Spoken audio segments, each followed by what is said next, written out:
Students, welcome to homework hill by RG. कल के term 1 exam के लिए एक फाइनल रिवीजन वीडियो और मैं यहाँ पर अपलोड कर रही हूँ। इसमें हम रिपोर्टेड स्पीच या नरेशन एमसीक्यूज करने वाले हैं। इस वीडियो में हम कुछ 10 या 11 ऐसे एग्जाम्पल लेने वाले हैं जो मोस्टली सीबीएसई ने पिछले कुछ सालों में पूछे हैं। एक्सप्लेनेशन पे ध्यान देना बहुत जरूरी है। तो बिना देर किए चलिए शुरू करते हैं वीडियो। फर्स्ट क्वेश्चन आपके सामने है। यहाँ पर आपको दी हुई स्पीच को रिपोर्टेड स्पीच में चेंज करना है।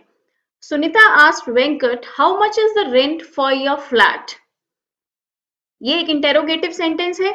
सुनीता आस्क्ड, हमें आस्क्ड ही दिया हुआ है। सुनीता आस्क्ड वेंकट।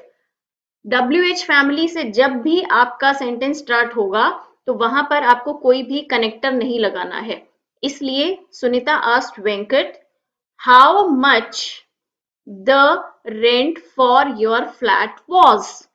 इज जो कि हमारी हेल्पिंग वर्ब थी वो सब्जेक्ट के बाद आ जाएगी। इंटेरोगेटिव सेंटेंसेस में सबसे ज्यादा इसी बात पर ध्यान देना है। तो मैंने डायरेक्ट स्पीच से इनडायरेक्ट के लिए जो आपको सेंटेंस बोला वो हमारे कौन से ऑप्शन है? ऑप्शन नंबर बी में है। Sunita asked Venkat how much the rent for his flat was. ये देखिए फर्स्ट वाले में how much was his rent दिया हुआ है, वॉज पहले नहीं आएगा। सी ऑप्शन में लिखा हुआ है सुनीता इंक्वायर्स, प्रेजेंट टेंस नहीं है। डी में हमें दिया हुआ है सुनीता टोल्ड वेंकट, टोल्ड नहीं आएगा, वो उससे सवाल पूछ रही है इसलिए आस्क्ड आएगा। तो सही जवाब है B. Next, she said how are you. बहुत ही सिंपल सेंटेंस है। ज्यादा सिंपल में ही कई बार ज्यादा कंफ्यूजन हो जाती है, तो ध्यान से सुनिए कैसे चेंज करेंगे आप। शी सेड आपका चेंज हो गया शी आस्क्ड में। दैट इफ वेदर कुछ नहीं लगेगा। She asked how I was. तो फर्स्ट में आपको दिया है शी आस्क्ड मी, इसलिए हमें ये मी वाला नहीं लेना क्योंकि हमें नहीं दिया। बी में दिया है she asked how I was, ये करेक्ट है। सी भी नहीं है। डी कह रहा है she asked how was I, इसने यहाँ पर हेल्पिंग वर्ब को पहले ले लिया है इसलिए ये भी नहीं होगा, इसलिए सही जवाब इसमें भी है बी हमारा। Next, Rohit said to Ash how are you doing in life. अब ये फिर से यहाँ पर सवाल पूछ रहा है। मैंने ज्यादातर इंटेरोगेटिव सेंटेंसेस ही लिए हैं क्योंकि पिछले क्वेश्चन पेपर्स को जब मैंने देखा है तो उसमें इंटेरोगेटिव सीबीएसई ने जरूर पूछा है क्योंकि उसी में बच्चों को ज्यादा डाउट होता है।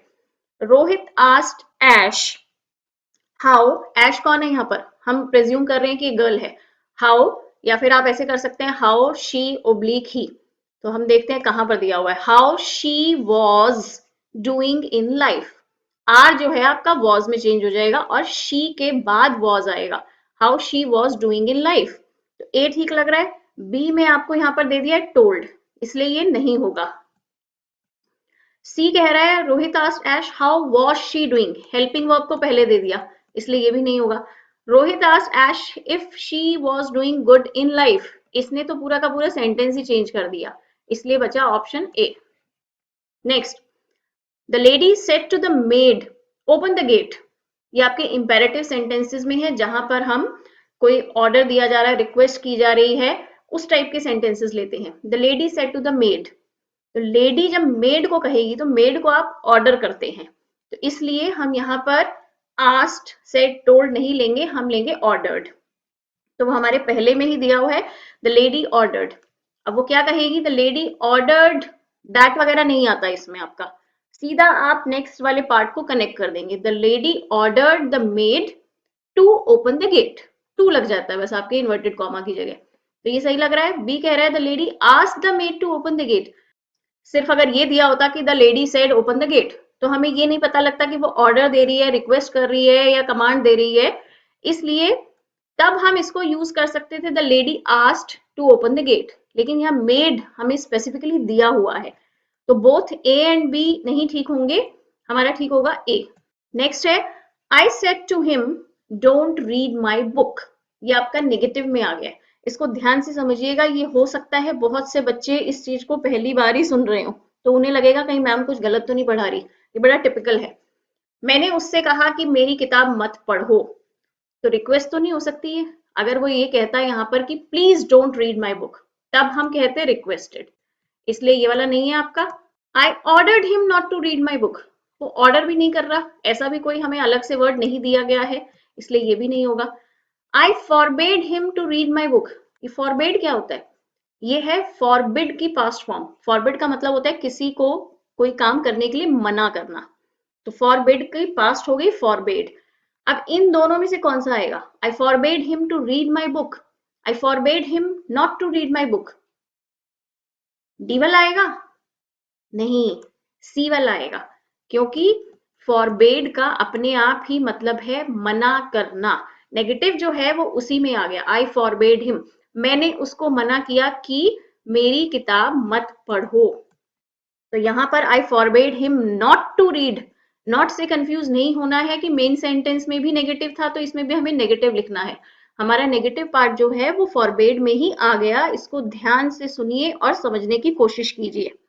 Next question, I said to him let me sleep in silence. ये लेट का यूज आपको समझना है। लेट के आपको दो तरीके से आएंगे। एक होगा सिर्फ लेट मी स्लीप इस तरीके से, या लेट मी गो। एक होता है आपका लेट अस। लेट अस या लेट के बाद अपोस्ट्रोफी लगा के एस लिखा होता है, जिसको हम लेट्स पढ़ते हैं। दोनों का मतलब सेम है। तो पहले हम लेट वाले का समझ लेते हैं। I said to him let me sleep in silence. उसने कहा कि मुझे जरा शांति में सोने दो। तो वो किसी को क्या कहेगा? क्या वो उसको ऑर्डर कर रहा है, रिक्वेस्ट कर रहा है, या सिंपली उसको कह रहा है? तो सबसे पहले तो आप ये आस्क्ड वाला कैंसिल कर दो, क्योंकि वो उससे पूछ नहीं रहा कुछ। He asked me to let him sleep in silence. अब ये ऑर्डर नहीं कर रहा, तो I ordered him to let me sleep in silence, ऐसा कुछ नहीं दिया हुआ। I said to him let me sleep in silence, मुझे शांति से सोने दो, ये एक तरीके की रिक्वेस्ट है। इसलिए टोल्ड वाला भी आपका नहीं आएगा, आपका ये आएगा आई रिक्वेस्टेड हिम। और मैंने आपको बताया था हम टू लगा के कनेक्ट कर देते हैं, बस आगे वाले को चेंज किया। I requested him to let me sleep in silence. A is the right answer. Next question, Narendra Modi said to the students let us discuss the topic, या let's discuss the topic. Narendra Modi ने बच्चों से कहा कि चलो हम इस टॉपिक को डिस्कस कर लेते हैं। चलो, let's let's do this work together, let's go there. तो आप क्या करते हो? किसी को एक आप कुछ प्रपोजल देते हो या कुछ सजेशन देते हो कि चलो हम ये मिलकर करें। तो जब भी इस टाइप का होगा आपका लेट्स या लेटस वाला, तो आपको क्या यूज करना है? प्रपोज्ड टू या सजेस्टेड, जो कि हमारे ए पार्ट में दिया है। नरेंद्र मोदी प्रपोज्ड टू और सजेस्टेड। प्रपोज्ड के साथ हमेशा टू आएगा, ये भी ध्यान रखना। प्रपोज्ड टू और suggested the students that they should discuss the topic. करना चाहिए, इसलिए शुड आ जाएगा यहां पर। अब ये ए तो मैंने बता दिया आपको सही है, बी क्यों गलत है? नरेंद्र मोदी ने बच्चों से रिक्वेस्ट की, रिक्वेस्टेड द स्टूडेंट्स, रिक्वेस्ट नहीं कर रहे हैं वो, उसको प्रपोज कर रहे हैं या सजेस्ट कर रहे हैं। और Narendra Modi ask the students, ask पूछ नहीं रहे हैं वो उनको सजेस्ट कर रहे हैं। ऑल अबव तो होगा ही नहीं, तो सही जवाब है आपका ए।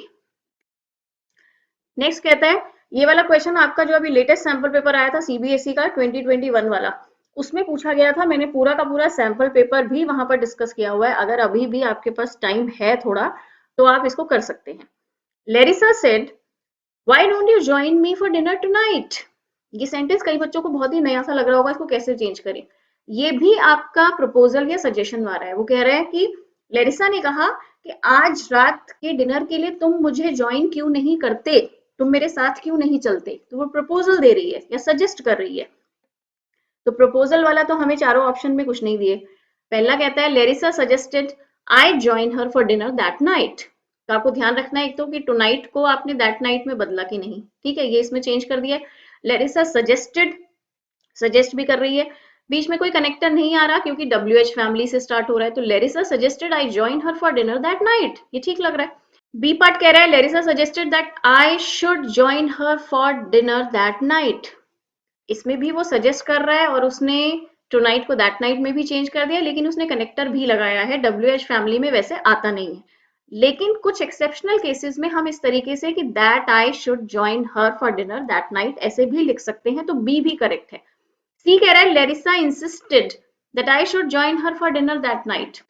तो इंसिस्ट करने वाली कोई बात नहीं आ रही है। इंसिस्ट का मतलब होता है जोर देकर कहना कि नहीं आज तो तुम्हें मेरे साथ ही खाना खाना पड़ेगा। अगर ऐसा होता तब हम इंसिस्टेड लिखते। तो इसलिए हमारा इसका सही जवाब होगा both A and B. A and B दोनों ही करेक्ट है। Next question, Aditya asked are you coming for the class today. ये आपका प्रेजेंट कॉन्टिन्यूअस का है, इसको देखिए कैसे चेंज करना है। सिंपली जब भी आपका प्रेजेंट कॉन्टिन्यूअस आएगा वो आपका पास्ट कॉन्टिन्यूअस में चेंज हो जाएगा। ये बहुत ही ईजी है। तो क्या कहेंगे इसको? आदित्य आस्ट, अब इफ लगेगा यहाँ पर क्योंकि WH फैमिली से क्वेश्चन स्टार्ट नहीं हो रहा है, तो इफ या वेदर आप लगा सकते हो। आदित्य आस्ट इफ ही और शी और आई कोई भी हो सकता है, यहाँ पर हमें ये नहीं बताया कि यू कौन है, तो इफ आई और ही और शी वॉज कमिंग, वॉज बाद में आएगा, was coming for the class that day, today आपका दैट डे में चेंज हो गया, तो ए करेक्ट है। नेक्स्ट कह रहा है Aditya asked if I was coming for the class today, इसमें इन्होंने टुडे को चेंज नहीं किया है, इसलिए ये आपका गलत हो गया। सी कह रहा है Aditya asked if I am coming for the class today, यहाँ पर इसको प्रेजेंट में ही रखा है, इसलिए ये वाला भी रॉन्ग है। डी कह रहा है Aditya asked him to come for the class, इसने सेंटेंस ही चेंज कर दिया है, इसलिए सही जवाब इसका है A. Next, they said we were dancing on loud music, ये आपका आ गया पास्ट कॉन्टिन्यूअस। मैंने कोशिश की है कि हर तरीके का एक एक एग्जाम्पल यहाँ पर ले लूं। प्रेजेंट कॉन्टिन्यूअस चेंज हो गया पास्ट कॉन्टिन्यूअस में, पास्ट कॉन्टिन्यूअस कहाँ जाएगा? वो आपका चेंज हो जाएगा पास्ट परफेक्ट कॉन्टिन्यूअस में, यानी कि हैड बीन में चेंज हो जाएगा। तो they said we were dancing on loud music, they said that they had been dancing on loud music. इसका जवाब बी है, बिल्कुल क्लियर पता लग रहा है, ऊपर वाले में उन्होंने उसको चेंज ही नहीं किया है, दैट दे वर डांसिंग कर दिया है सीधा। Next question, next and this is the second last question. Jethalal said to me why do you always carry an umbrella, जेठालाल ने मुझसे कहा, शायद पोपट से कहा होगा, why do you always carry an umbrella, तुम हमेशा अम्ब्रेला लेकर क्यों चलते हो। तो इसको कैसे चेंज करेंगे? डू को आप कैसे चेंज करेंगे? जेठालाल आस्क्ड मी, क्योंकि मी दिया हुआ है, जेठालाल आस्क्ड मी व्हाई, कोई कनेक्टर यहाँ पर नहीं आएगा, why I always carried an umbrella, ये आपका सिंपल प्रेजेंट जो है, डू लग गया तो सिंपल प्रेजेंट है, सिंपल प्रेजेंट आपका सिंपल पास्ट में चेंज हो जाएगा, तो डी आपका करेक्ट है। ए पार्ट में उसने यहाँ पर दैट लगा दिया है, इसलिए रॉन्ग है। बी ऑप्शन कह रहा है Jethalal asked why I always carried an umbrella, ये तो ठीक लग रहा है, क्या मिसिंग है इसमें? अच्छा, इसमें यहाँ पर मी मिसिंग है आपका, क्योंकि जब हमें क्वेश्चन में दिया हुआ है जेठालाल सेड टू मी, तो आप पूरा लिखोगे ना, Jethalal asked me why I always carried an umbrella, आगे का पोर्शन सारा ठीक है, लेकिन एक मिसिंग हो गया तो ये गलत हो गया। Jethalal asked why did I always carry an umbrella, तो ये डू जो है हमारा डिड में चेंज नहीं होगा, इसलिए ये भी गलत है, और सही मैंने आपको बता दिया है, डी पार्ट सही है, Jethalal asked me why I always carried an umbrella. Last question, she asked Sapna where did you go yesterday, उसने सपना से पूछा कल तुम कहाँ गई थी, तो डिड कहाँ चेंज होगा? डू वाला मैंने आपको बता दिया था सिंपल पास्ट में चेंज हो जाएगा, अब ये सिंपल पास्ट आ गया, एक तरीके से डिड आ गया आपका, तो ये किस में चेंज होगा? आपका पास्ट परफेक्ट में, यानी कि had plus third form of verb. तो she asked Sapna where she was going that day, she was going नहीं आएगा, पास्ट कॉन्टिन्यूअस नहीं करना आपको, क्योंकि ऊपर कोई कॉन्टिन्यूअस नहीं है। She asked Sapna where she had gone the previous day, yesterday आपका प्रीवियस डे में चेंज हो जाता है, और इन्होंने डिड को हटाकर वेयर शी हैड गॉन कर दिया है, तो बी आपका करेक्ट है। सी और डी क्यों गलत है? She asked Sapna that where she was going, that लगा दिया है, WH फैमिली में दैट नहीं लगता। She asked Sapna where was she going that day, यहाँ पर इसने हेल्पिंग वर्ब को शी से पहले लगा दिया है, जबकि हेल्पिंग वर्ब हमारा यहाँ आना चाहिए था शी के बाद, तो आपका सही जवाब हो गया बी। तो ये हमने यहाँ पर सारे के सारे कर लिए हैं। अब आप लोग जल्दी से मैक्सिमम बस 12 बजे तक पढ़ाई करना, ये आज की लास्ट वीडियो है होमवर्क हेल्प बाय आरजी की। इसके बाद कोई टेंशन नहीं, रिलैक्स होकर सो जाओ, पेपर अच्छे से करना, जितनी तैयारी हो गई है बहुत बढ़िया पेपर होने वाला है आप लोगों का। Best of luck to all of you, और कल आप लोग सभी आकर कमेंट करके बताना कि आप लोगों का पेपर कैसा हुआ, कोई भी डाउट होने पर आप लोग पूछ सकते हैं। तो फिर कल मिलते हैं पेपर के बाद, तब तक के लिए गुड बाय।